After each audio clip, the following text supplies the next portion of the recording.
Yeah, hello friends. So in the last session we have just seen the basic framework of project management. So in this session we'll learn how we can begin with Primavera Professional. So the first thing is that how to get into the software. So just click on the start button and click your Primavera P6 and you have to log in through your username and password.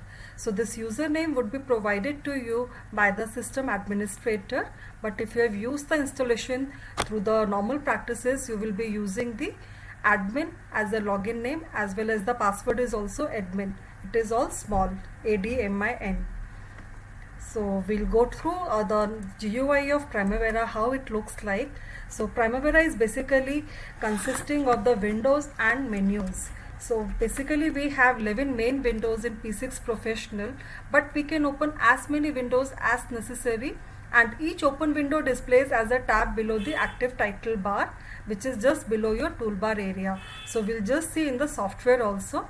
So as we said that there are 11 windows, so there are few which is globally or which is enterprise specific, like project window, resource window, reports window, tracking window. So this displays the enterprise level data.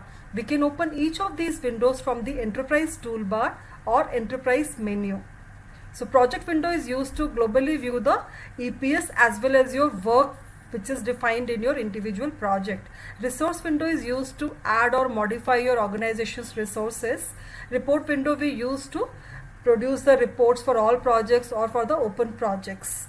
Tracking window is used to display and to create your tracking layouts for the open projects. And then we have got project specific data windows, which has WBS window or the work breakdown structure window, which is used to add or modify your open projects work breakdown structure. We have activities windows, which is going to display the work or the task which we are doing in an open project. Resource assignment window is used to view, add, delete resources assigned to the activities. Work products and documents, that is the WPs and docs window, is used to create and assign your work products and documents for your open project. Project expense window is used to work with your expense items for the open project. Project threshold window is used to add or delete the thresholds for the open project.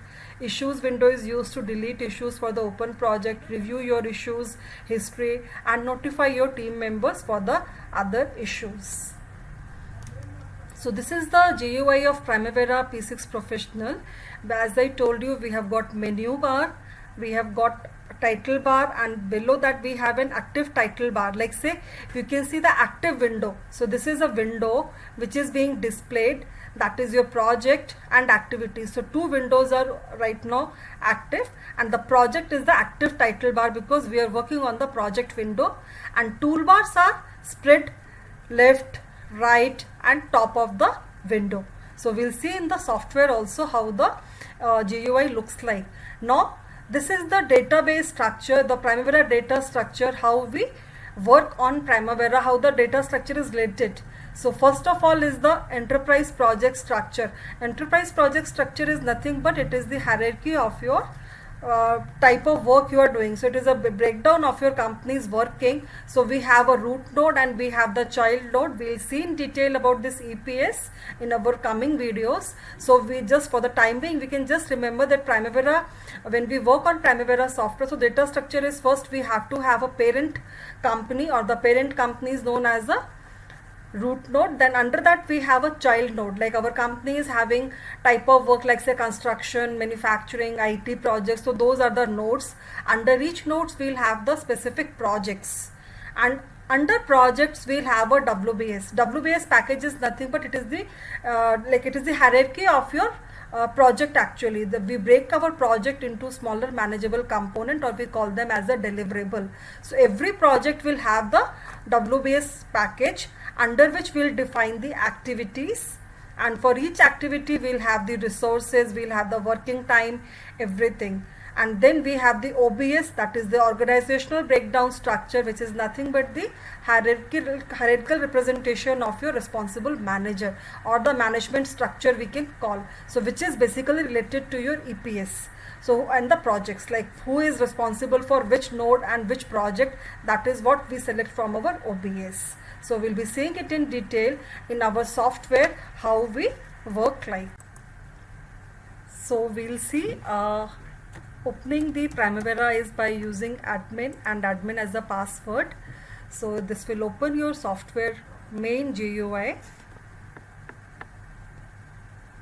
As we are working with different type of branches or different type of projects, so we can have multiple users for whom we can define the user ID. So this is the interface as I discussed. So this is your menu.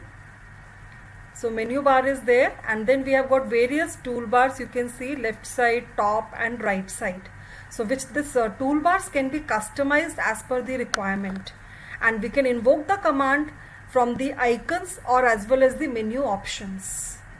Like say enterprise menu, we have got project, resources, OBS, all these are the options, and the same we have the icons on the toolbars. So we have this project icon. So see, this project window is now open. So right now we have got this project title bar. So this is the active title bar for this particular window. So activities window, and this is a project window. As we have seen that we can open the 11 windows: project, resources, reports, tracking layout. So you can open as much windows for according to your working requirement. And to close a particular window, we have this cross button. We can simply close the window whichever we don't want to work with, right? And these toolbars can be customized by we can simply right click and we can select which all toolbar we would like to display, or we can also customize a particular toolbar according to the requirement. So these toolbars you can always customize. If you don't want to view any of these toolbar, you can simply untick, so the particular toolbar will not be displayed on your screen, right? And similarly we have this from where also we can customize our particular toolbar, and these options can be invoked either from the menu bar or we can do it through the icons which are available on the screen. So thank you. We'll be going with the next commands in the next upcoming videos.